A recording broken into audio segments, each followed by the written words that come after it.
Hey guys, Joel's coming at you with another reasoning sesh where I challenge the status quo of the wisdom of the world and the church by diving deep into ancient scriptures and applying them practically to situations in our present day. And today I'm going to be covering the 4 stages of every single attack that the kingdom of darkness has up its sleeve. Come now and let us reason together. Come now, we can talk it over. But before I begin, I gotta say, if you like these videos, give it a thumbs up and hit subscribe if you haven't already, because I'm always making videos like this. This message is accelerating, and we are reaching a tipping point when the new paradigm and the number of those in the Great Awakening is gonna far outweigh the people that are perpetrating the Great Reset. But with that out of the way, I'm just gonna jump right into it. Like I said, I'm talking about the 4 stages of every attack the kingdom of darkness will throw at you. And this has to do with the 4 natures of Satan himself. In the Apocalypse, it calls him by 4 names or 4 terms, and those in order are the dragon, that old serpent, which is the devil, and Satan. And this is mentioned both in chapter 20 verse 2 and chapter 12 verse 9, with chapter 12 verse 9 calling him that great dragon. So right there we have a 4-fold definition, but we also go to the epistle to the church at Ephesus, where it also says that we wrestle not against flesh and blood,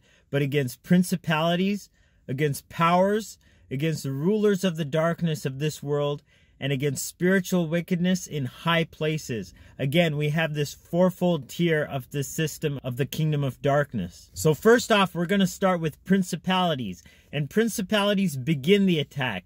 That's from the root word for principle. And this is associated with the nature of Satan as the dragon. Now that word actually means the charmer. And what it really means is when the serpent actually captures your gaze so you can't turn away from his eyes. And they'll do this for like rabbits or squirrels or like little creatures. But this is analogous for the distractions that we come across in the physical world. Anything to divert you from your focus on the living logos. Because once you stray from that, then it's time to bring the next phase of the attack, which is the powers, which cause pain.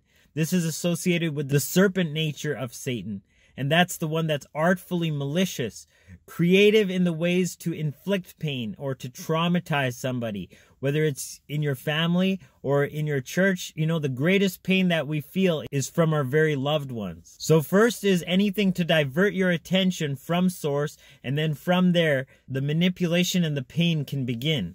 And once that's anchored in, we move to the next stage, which is the rulers of the darkness of this world. That's this present darkness, the oppression that lies in our physical present state of 3D reality, the duality matrix. And in this duality matrix, we realize the 3rd nature of Satan, who is the devil. And that word literally comes from the root to lie. And that's what we're dealing with here, the lies that come in as a result of the pain we're feeling.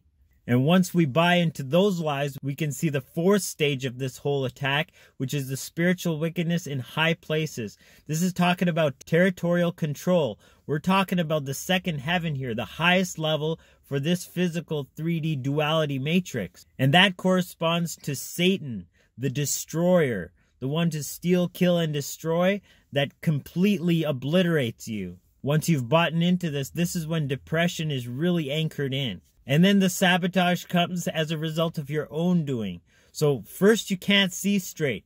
Once you lose your focus, then you're wounded and hurt by those around you.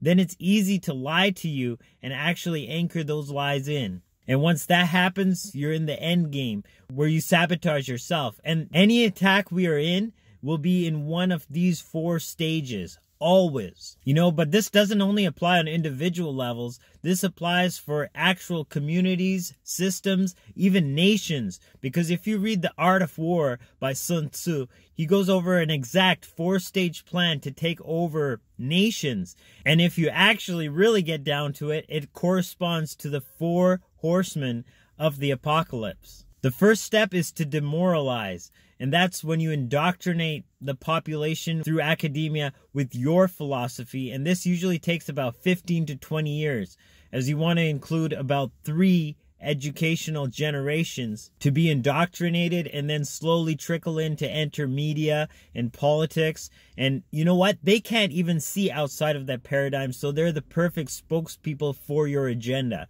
And this corresponds to the first horseman of the apocalypse, who is riding on a white horse in disguise in truth to conquer the minds of people with a poison dart. The second stage then goes on to destabilize the culture, where police and military become the enemy, radical movements start, racial tensions escalate, and this is in the process for between 5 to 10 years. All of this is to fight a war without a shot ever being fired, because that's too wasteful for your resources. But you get the people you're conquering to break down from within and fight themselves. That's the real art of war. And this corresponds to the second horseman, or the red horse, which is tensions and riots. And all of that escalates to lead to the third phase, which is crisis. And once this hits, only two things can stop this. And that's civil war or foreign invasion. This all happens in one moment, and it corresponds with the third horseman of the apocalypse on the black horse, who is famine, or, any other economic disaster. And once that phase is over, then we're on to the fourth phase, which is normalization. This is when tanks roll on the street, and it's normalized, and this lasts indefinitely. Like we talked about in the individual phases, once you accept the lies, then you just accept the death. And that's the pale horse. In Greek, chloros, green horse. And that's war and death. This is the downfall outlined for any society. And it will always be in one of these four stages when it's being implemented. And you know what? We're seeing that in the West as we speak right now. So we mustn't lose hope when we see all of this kind of playing out in the physical, because it's only there exposing what's going on in the causal realm. And when we defeat it in spiritual warfare, then the physical world has to unfold according to the victory that we've already experienced for ourselves. This is the power of living Logos actually tapped in and seated in this third heaven authority. I'm going to be talking about that in my next live session this Saturday, because I feel that that's very important in order for us to move forward and not be trying to push the noodle, manipulate the physical reality into whatever we think we want. We got to break its strongholds in the spiritual world. And then once we do that, we can walk in victory. And then that victory will actually download into our awareness, into our lives, and into the lives of those around us, and create this society as a ripple spreading outward from each of us, functioning as agents for bringing in the kingdom of heaven and implementing it to create the earth we always knew we were deserving of, to live in Earth 2.0. So I love you guys. I'll check you in another reasoning sesh or another future video. Joel signing out once again. Agape. Salaam. Namaste. Shalom.